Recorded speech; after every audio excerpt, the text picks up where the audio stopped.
আমার জীবনটা ধ্বংস হওয়ার জন্য একমাত্র দায়ী আমি, আর অন্য কেউ দায়ী নয়। আমার নিজের জীবনটা আমি নিজ হাতে ধ্বংস করেছি। আমার আজকে অনেক উপরে থাকার কথা, কিন্তু আজ আমি পথের ফকির। এর জন্য সম্পূর্ণ দোষী আমি। এই কথাগুলো একটা বোনের, নাম প্রকাশে অনিচ্ছুক, আমাকে বলেছে আমি যেন তার জীবন কাহিনীটা সবার সামনে তুলে ধরি। অযোগ্যরা আজকে আমাকে অবহেলা করে, তুচ্ছ করে, জ্ঞান দিতে আসে, অবহেলা করে, ঘৃণা করে। আপনজনেরা আমাকে বোঝে না। আমি কারো ভালো করতে গেলেও তারা মনে করে তাদের খারাপ করছি। হয় আমাকে ভুল বোঝে, আর না হয় আমাকে দোষারোপ করে।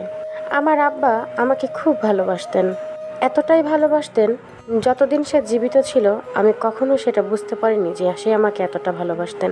আমি ছোটবেলা থেকে একটু চাপা স্বভাবের।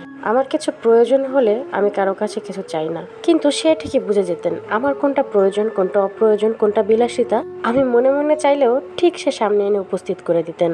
ঠিক এইভাবে দিন যাচ্ছিল। হঠাৎ আমার আব্বা আর্থিকভাবে খুবই ভেঙে পড়ে, অসচ্ছল হয়ে পড়ে। তার মধ্যেও সে আমাকে বাংলাদেশের অনেক নামি দামি একটা প্রাইভেট ইউনিভার্সিটি থেকে পড়াশোনা করায়, একটা বিশেষ সাবজেক্টে। এই পড়াশোনার খরচ যে শুধু আব্বা দিয়েছে তা নয়, আব্বার পাশাপাশি আমার ভাইয়াও সম্পূর্ণ চেষ্টা করেছে। এই করে আস্তে আস্তে আমার পড়াশোনা শেষ হতে লাগলো। আর আমার কেমন জানি আব্বার প্রতি সম্মান বোধ কমতে লাগলো। দিনে দিনে কেমন যেন না চাইতে আমি আব্বার সাথে খারাপ ব্যবহার করে বসতাম।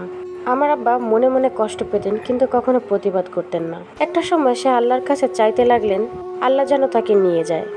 আল্লাহও তার কথা শুনলেন। আল্লাহ ঠিক তাকে নিয়ে গেল। ঠিক আব্বা যেদিনকে চলে যাবেন তার কিছুক্ষণ আগ মুহূর্তেও আমি আব্বার সাথে খারাপ ব্যবহার করি। আব্বা চলে যাওয়ার পর থেকেই আমার জীবনে ধ্বংস নেমে আসে। আমি আস্তে আস্তে জীবনের ধ্বংসের দিকে নামতে থাকি। আর ধ্বংস হবে নাই বা কেন? আমিও যে আল্লাহর কাছ থেকে নিজের ধ্বংস চেয়েছি। আমার আব্বার সাথে খারাপ ব্যবহারের জন্য অপরাধবোধ কাজ করা শুরু করে। আমি আল্লাহর কাছে চাইতাম, আল্লাহ আমাকে ধ্বংস করে দাও। ঠিক আমার আব্বার সাথে যা যা হয়েছে আমার সাথেও যেন তাই হয়। আমাকেও এখন মানুষ অবহেলা করে, অসম্মান করে। অযোগ্যরা আমাকে তুচ্ছ করে, তাচ্ছিল্য করে, ছোট করে কথা বলে, অপমান করে। কারো ভালো করতে গেলেও আমাকে ভুল বোঝে, ভালো করতে গেলেও আমার ঘাড়ে দোষ দিয়ে দেয়।